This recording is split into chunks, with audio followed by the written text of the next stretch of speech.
Pass అయిన students కి practical learning and industrial exposure తో 100% ప్లేస్మెంట్ ఇస్తుంది ఐ క్రియేట్ డిగ్రీ కాలేజ్.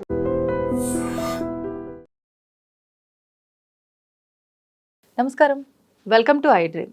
ధర్మ మార్గం విత్ విజిత కార్యక్రమానికి స్వాగతం.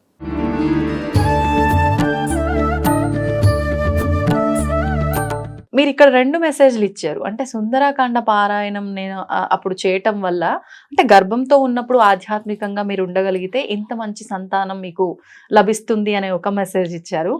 బాబు నుంచి తీసుకుంటేనేమో నేను కృష్ణుడికే సేవ చేస్తున్నానమ్మా, అంటే మానవ సేవే మాధవ సేవ అన్నారు కదా, అంటే ఒక రకంగా మీరు సేవ చేస్తే బాగుంటుంది అనే మెసేజ్. అసలు ఈ మధ్యకాలంలో ఎలా అయిపోయిందంటే, ఎవరికన్నా ఏదైనా మంచి చేస్తే అది రివర్స్ లో నాకు చెడుగా అవుతుంది. వాళ్ళు పలానా ఇబ్బందిలో ఉన్నారు, 10 రూపాయలు సహాయం చేశాం, అది నా నెత్తి మీదకి ఏదో రకంగా ఇబ్బందిగా వస్తుంది, ఇలాంటి ధోరణి ఎక్కువగా ఉంది. అసలు నిజంగా సేవ చేయటం ఎంతవరకు కరెక్ట్ ప్రస్తుతం ఈ కలియుగంలో? సేవ అనేది చేస్తే మనకి మంచి జరుగుతుందా, లేదంటే మనల్ని 10 మంది 10 రకాలుగా అనుకుంటారేమో అనుకుంటే మనం అక్కడే ఉండిపోతామండి. మనం చెయ్యము, అవతల వాళ్ళని చేసేవాడిని చెయ్యనియము. అందుకే అంటారు పెద్దవాళ్ళు, చెరపకురా చెడేవు అని. అంటే ఎగ్జాక్ట్లీ అదే. ఇప్పుడు నువ్వు చెయ్యవు, వేరే వాళ్ళు చేస్తున్న వాళ్ళని రాళ్ళేస్తావు ఎందుకు? అవును, సరే వాళ్ళు అలా చెయ్యట్లేదు, నువ్వు చేసి చూపించు. నేను అదే అంట, నువ్వు చెయ్యవు, వేరే వాళ్ళు చేస్తున్న వాళ్ళని చెయ్యనివ్వు. వాళ్ళు చేసేది నీకు నచ్చట్లా, నీ దూరంలో నువ్వు చెయ్యి, నువ్వు చూపించు, అప్పుడు నేను ఓకే శభాషని మెచ్చుకుంటాను అని చెప్పేసి అంట. అందుకే ఎప్పుడు కూడా అవతల వాళ్ళని ఎప్పుడు కంప్లైంటింగ్ నేచర్ అనేది ఉన్న వాళ్ళు ఎప్పుడు వాళ్ళు అక్కడే ఉంటారండి. మీరు చూడండి. అవును, కంప్లైంటింగ్ నేచర్ అనేది నువ్వు ఉంది నీతో, అంటే అది స్వతహాగా కొంతమందికి ఉంటుంది. వాళ్ళు అట్లానే ఉంటారు. వాళ్ళకి జీవితాలు ఎదుగు బదుగు ఏమి ఉండవు. వాళ్ళకి ఈ పాన్ ఎప్పుడు ఎవడో ఒకటి మీద పడి ఏడవడంతోనే వాడి జీవితం సరిపోతుంది. అందుకని సో చెరపకురా చెడేవు. అంతే. నువ్వు మంచిగా ఉండకపో, వేరే వాడిని మాత్రం బ్లేమ్ చేయడం అనేది మాత్రం 100% కరెక్ట్ కాదు.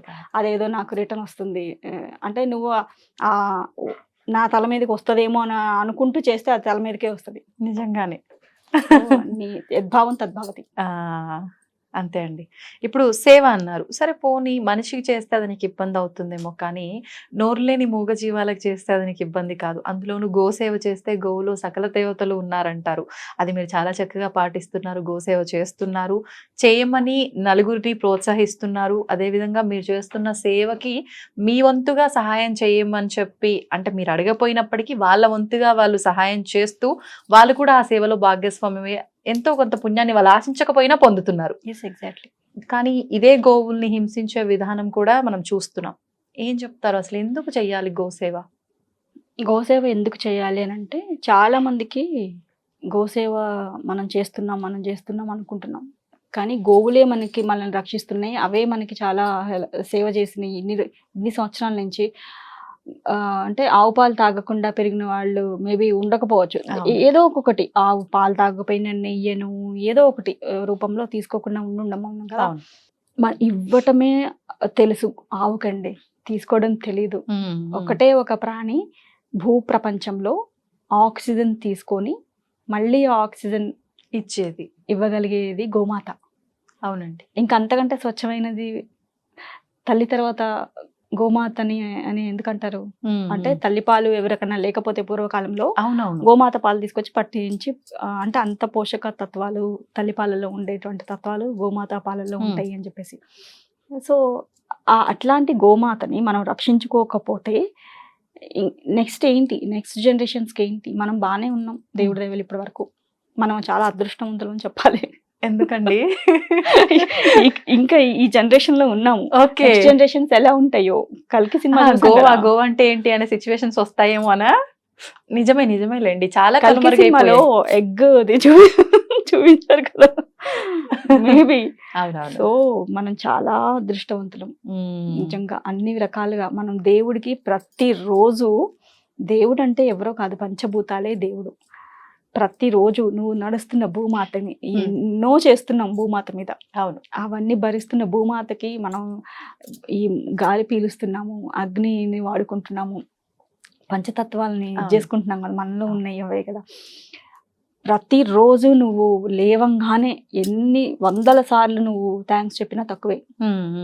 అట్లాంటిది ఏమిస్తున్నాడు దేవుడు మనం గోమాతలకి ఎందుకు చేయాలి అని అంటే అది కరెక్ట్ కాదు. ఇప్పుడు ఎవరైతే ఎందుకు చేయాలి అసలు నాకు తెలిసి ఎవరు అన్నారు, చేస్తున్న వాళ్ళు కూడా వాళ్ళకి నిజంగా కూడా నేను నిజంగా మనస్ఫూర్తిగా వాళ్ళకి కూడా రోజు థ్యాంక్స్ చెప్పుకుంటాను. అంటే ఈ ద్వారా నా ఛానల్ త్రూ ఒకళ్ళకి మంచి చేయటమే కాకుండా నన్ను గోమాతల వరకు సేవ చేసేంత వరకు నాతో ఒక 10 మంది వెనకాల నడిపించే వరకు భగవంతుడు తీసుకెళ్తున్నాడు అని అంటే జస్ట్ మనది ఏమీ లేదు. నేను ఒక మీడియేటర్ని మాత్రమే ఆయనకి. నిన్ను మనల్ని ఒక కార్యక్రమానికి ఆయన పిక్ చేసుకోదలుచుకుంటే మనల్ని పిక్ చేసుకుంటారు. అది మనము ఆయన ఇచ్చిన ప్రసాదంగా భావించి మనం చేయగలిగితే ధన్యులు. అదే నేను అనుకుంటా ఏ రోజు కూడా. ఎంతో మంది నాకు చాలా బ్లెస్సింగ్స్ ఇస్తుంటారు, పిల్లలకి అందరికీ కూడా. సో అది నా తల్లిదండ్రులు నాకు ఇచ్చినటువంటి మహాప్రసాదం, ఆ భగవంతుడు నాకు ఇచ్చినటువంటి అమ్మవారి దయ అని అనుకుంటాను. అందరి వల్ల సాధ్యం కాదు నిజంగా, ఆయన అనుగ్రహం ఉంటేనే ఇంత దగ్గరగా. గత చాలా ఇయర్స్ నుంచి నేను ఇండివిజువల్ గా గోసేవ చేసేదాన్ని. ఓహో. అప్పుడు అనుకునేదాన్ని, గోమాతకి దండం పెట్టుకునేదాన్ని, అమ్మ నీకు ఇంతవరకే కాకుండా నేను ఇంకా ఏం చేయగలుగుతానో నాతో చేయించు అని సూపర్ దండం పెట్టుకునేదాన్ని. అది తదాస్తు నేను గోమాత నాకు బ్లెస్సింగ్స్ ఇచ్చేసిందేమో, అందుకే నేను నాకు చాతనైనంత వరకు నేను చేయగలుగుతున్నాను. దీన్ని ఇంకా ముందుకు తీసుకెళ్ళాలి. అంటే ఇది సొంతంగా గోశాల ఉందా అండి? సొంతంగా లేదు. ఇప్పుడు మీరు చూపిస్తున్న ఈ గోశాల ఇదంతా ఎక్కడ ఏంటి? అది ఇక్కడ నాగార్జున సాగర్ రోడ్ లో ఇబ్రహీంపట్నం అనే ఊరు ఉంది. ఆ ఊరు లోపలికి ఒక 3 కిలోమీటర్స్ లోపలికి నాగేన్పల్లి అని చెప్పేసి అక్కడ ఉంది గోశాల. నాగేన్పల్లి ఓకే, నాగేన్పల్లి అక్కడ ఉంది గోశాల. ఆ గోశాలకి మేము రెగ్యులర్ గా ఏదైతే ఛానల్ త్రూ మా హస్బెండ్ సంపాదనలో నుంచే ఎప్పటి నుంచో మేము కొంత కాంట్రిబ్యూట్ చేసి గోసేవకి ఇచ్చేవాళ్ళము. ఇప్పుడు దాతలు ఎవరైతే చేస్తున్నారో అవన్నీ కూడా ఒక దగ్గర క్లబ్ చేసి ప్రతి మంత్ వాటికి ఒక 5 టైప్స్ ఆఫ్ దానా ఉంటుందన్నమాట, ఆవులు పౌష్టికంగా ఉండడానికి. అవి అంటే గడ్డి కాకుండా అవి దాంట్లో గడ్డిలో కూడా మిక్స్ చేసి పెట్టొచ్చు, సపరేట్ గా కూడా తడిపి పెడతాం అన్నమాట వాటిని. అవి మేము మేమే స్వయంగా మార్కెట్కి వెళ్ళి వాటిని ట్రక్లో నింపుకొని ఆ బస్తాలన్నింటినీ ఆ రోజు మేము స్వయంగా వెళ్ళి వాడి కడుపు నిండా అన్ని తినిపించి వాటిని అక్కడ ఉన్న గోడౌన్స్లో ఉంచి ప్రతిరోజు పెట్టేలాగా చేసి వస్తున్నాము. సో అది కాకుండా మొన్న రీసెంట్గా బక్రీద్ అప్పుడు కొన్ని గోవుల్ని రెస్క్యూ చేయడం కూడా జరిగింది, ఒక 6 గోవుల్ని. అది ఎప్పటి నుంచో అనుకున్నాను అనమాట నేను. అంటే ఏదో ఒక కనెక్టివిటీ ఉంటుంది కదా, నేను సేవ్ చేసిన గోమాత అంటే అట్లా చేయాలి అని. అంటే 10 ఆవులు అనుకున్నాము, బట్ ఉన్న బడ్జెట్ ప్రకారం ఒక 6ని సేవ్ చేయగలిగాము, రెస్క్యూ చేసి తీసుకురాగలిగాము. ఎంత ఆ రోజంతా ఒక 42 degrees ఎండ, మార్నింగ్ వెళ్ళాము రెస్క్యూ, అక్కడ అన్ని చేసుకొని మళ్ళీ తీసుకొచ్చేటప్పుడు వాళ్ళు పోలీసులు అంతా ఆపడము ప్రతి చోట. అప్పుడు మేము మళ్ళీ గోశాల వాళ్ళకి కాల్ చేసి పలానా, అంటే వాళ్ళు గుర్తుపట్టారు కొంతమంది, వీళ్ళు పలానా ఛానల్ త్రూ చేస్తూ ఉంటారండి, ఎప్పటి నుంచో గోసేవ చేస్తూ ఉన్నారు వీళ్ళు, అవి వీడియోస్ కూడా చూసాము అంటే అప్పుడు ఆయన అక్కడ ఉన్న ఇన్స్పెక్టర్ ఎవరైతే ఉన్నారో ఆయన కొంచెం ఇదయ్యి, సరే పేపర్ వర్క్ ఏమన్నా ఉంటే చూపించండి అని అంటే అప్పుడు మళ్ళీ గోశాల వాళ్ళకి కాల్ చేసి వాళ్ళతో చెప్పించి అప్పుడు అక్కడ ఏదో వాట్సాప్ లో పంపిస్తే మళ్ళీ జిరాక్స్ తీసుకొచ్చి వీళ్ళకి సబ్మిట్ చేసి మా పేర్లు, ఫోన్ నెంబర్లు అన్ని చేసి అట్లా వస్తే మళ్ళీ ముందు కూడా మీకు ఉన్నాయి, ఇంకా పెట్టి ఉన్నాయి అక్కడ కూడా ఆపుతారు. సో అందుకని మీరు ఒక పని చేయండి, మా తరపు నుంచి ఒక కానిస్టేబుల్ నుంచి పంపిస్తాము, వాళ్ళు కూడా ఆపకుండా పంపించేస్తారు. ఇప్పటికే చాలా టైం మీరు ఇది చేసుకుని 18 గంటలో 14 గంటలో ఆ రోజు ఇదయ్యాము. ఆయనతో ఇచ్చి పంపించారనమాట. అంటే గోశాలకు వెళ్తూ, అంటే వాళ్ళ డ్యూటీ వాళ్ళు చేశారు, చాలా సపోర్ట్ చేశారు అక్కడికి. ఇది మా రూల్స్ అండ్ రెగ్యులేషన్స్ ఉన్నాయి, దాని త్రూ మేము వెళ్తున్నాము అంటే ఎగ్జాక్ట్లీ మీరు మంచి పనే చేస్తున్నారు, వాళ్ళని కూడా మేము అప్రిషియేట్ చేసాము. అందుకే వాళ్ళ పేర్లు కూడా దాంట్లో తీసుకుని చాలా థ్యాంక్స్ చెప్పామన్నమాట ఆ రోజు. Oh. సపోర్ట్ చేసి మాతో ఒక కానిస్టేబుల్ ఇచ్చి పంపించి అక్కడ అంటే గోశాలకి వెళ్తున్నాయా లేదా చూడమని, లేదంటే వేరే ఇట్లా తీసుకొని వెళ్ళి చేస్తూ ఉంటారు కదా, అలా వెళ్తున్నాయా మాకు ప్రూఫ్ కోసం అని చెప్పేసానంటే వాళ్ళతో ఫోటోలు దిగి అన్ని చేసి మళ్ళీ అది వీడియో చేసి పెట్టి ఫైనల్లీ నా 6 ప్రాణాలని కాపాడేము అన్న ఒక సాటిస్ఫాక్షన్ ఉంటుంది చూడండి, అది ఎన్ని కోట్లకి సమానం కాదు, రాదు నిజంగానే. అంటే అందరూ గోవుల్ని సేవ్ చేయలేకపోయినా వాటికి అంటే ఒక గోమాతని అడాప్ట్ చేసుకోవడం అని అంటే ఒక బిడ్డని అడాప్ట్ చేసుకున్నట్టే.